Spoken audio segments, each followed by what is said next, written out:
motherfucker.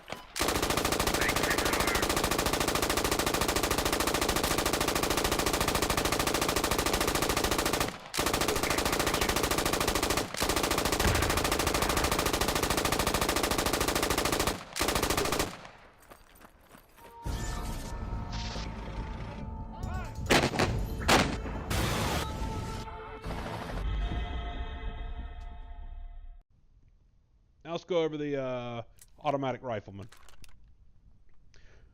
For me, the automatic rifle is the most important part of the squad. It is absolutely the fundamentally most important part of the squad. It is the highest casualty producing weapon that you have at your disposal. I understand that everybody's going to say that the ACOG on the AR, on the M4, is going to be the one that gets the most kills. This weapon here produces the most casualties. What I mean by that is it may wound or maim at long range, but it's going to keep the enemy's head down. The suppression and the effects in this game are as such that you will get the fuck out of the way when you're being shot at. You don't want to continue being shot at. They do a very good job making it where you visually and audioly, in your ears, I don't fucking know the word for that because I'm not as intelligent as I pretend to be, you will hear it in your ears. You will get audio cues, visual cues that tell your brain, this is bad, I need to stop whatever is happening. Okay, now, if you've seen some of my videos, you've seen me or heard me referred to saying, wow, that guy's going cyclic. I have also personally have videos, and I know you guys have seen me going cyclic. What I mean by cyclic is, I mean that I am holding the trigger down and I am not letting go. The reason I am doing that is because I am just run into contact. I think it's an overwhelming number. When I'm running cyclic, it's for one of two reasons. One, I fucked up and I found myself to be alone, and now I'm running into a larger group than me. They're firing at me. I need to get them down as quickly as possible. I need them to think that there's more of them, so maybe they'll run away so I can get away. The other possible reason is we are being overrun, and the only way that I can continuously fire or mow down the enemy is to continuously fire my weapon. That's generally the only two reasons you should ever go cyclic. And what I mean by cyclic is this is an example of cyclic.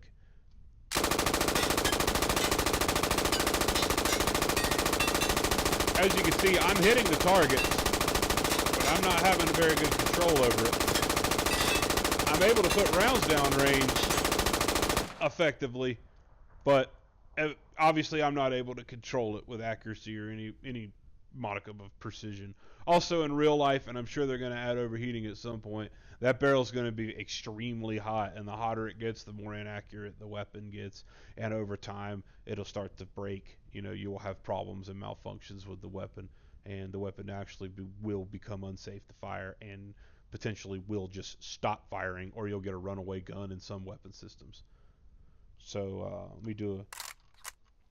Now this weapon especially, if you got fucking zips in the wire and they're up in your fucking Kool-Aid and they're right up in your face, do not reload, especially if you're the only one on the line. If you got guys standing next to you that are keeping the enemy at bay, by all means reload, because you need to get this weapon back in operation as soon as possible. But if you're being overrun, you absolutely need to go ahead and get your pistol out.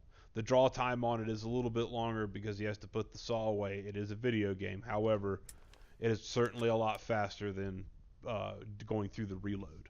Now, I'm going to teach you a couple different ways to use the saw that I think are the most effective. One, it is really good on point targets. You can absolutely use this thing as a surgeon's tool to remove tumors that are your enemy at long range. It's really good for that. I really like it. So you can actually use this very easily as a means to engage targets and keep them down at any range.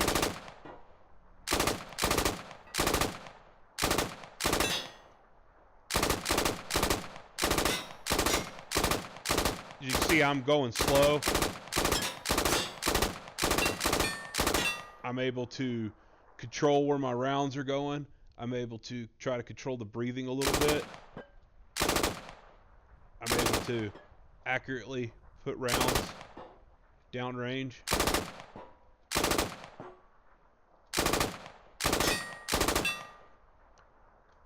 And because of this, you know, it is the most effective casualty producer weapon on the battlefield. If it's used in this way. I mean, you can sit here all day in this short, controlled burst. So now let me show you the other way to use the saw.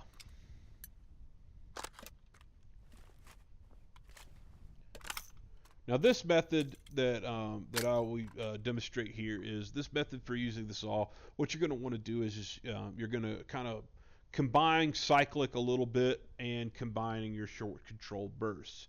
And this is what I like to use for suppressing targets, especially suppressing targets at, you know, ranges of over 100 meters. And what I like to do is I refer to this as the die motherfucker die technique. And how this works is, say in your head, die motherfucker die. Die motherfucker die. Die motherfucker die. Die motherfucker die. Die motherfucker die. Die motherfucker die. Die motherfucker die. Die motherfucker die. Die motherfucker die. Die motherfucker die. Die motherfucker die. This is keeping continuous fire on the enemy. It is also keeping your barrel cooler. It is also keeping your ammo to good. It is also keeping the weapon more controlled. Now obviously it's not as accurate, especially at further ranges. However, it is keeping that enemy pinned down. And that's what you want. You want your saw keeping the enemy pinned down so your rifles can move into position to find them, fix them, flank them, and fuck them. And that's all you're trying to do. It's so simple. People like to overcomplicate tactics. That's all you're doing, is you're getting one person to keep the enemy busy so you can move around it and get your killers in place to fucking end the fucking encounter. That's all you're doing.